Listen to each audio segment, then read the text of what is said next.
মৃত্যু তোমার চোখের নড়াচড়া বন্ধ করে দিবে, মৃত্যু তোমার কানের শ্রবণ শক্তি স্তব্ধ করে দিবে, মৃত্যু তোমার ঠোঁটের নড়াচড়া বন্ধ করে দিবে, মৃত্যু তোমার জবানের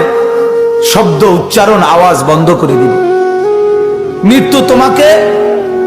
তোমার কণ্ঠস্বর স্তব্ধ করে দিবে, মৃত্যু তোমার জিহ্বার সব স্বাদ বিনষ্ট করে দিবে। অচিরেই রূহ চলে যাবে, আর কিছুই থাকবে না তোমার, না কানের শ্রবণ শক্তি, না নাকের ঘ্রাণ শক্তি,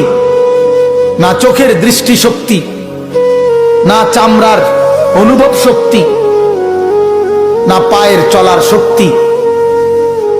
না কল্পনার বিবেকের দিমাগের চিন্তা ফিকিরের শক্তি, কিচ্ছু থাকবে না। আল্লাহর নবী এটাই বলছেন, সব কিছু নষ্ট করে দেয়, মিনিটে স্তব্ধ করে দেয় যেই জিনিস, সেই মৃত্যুকে বারবার স্মরণ করো,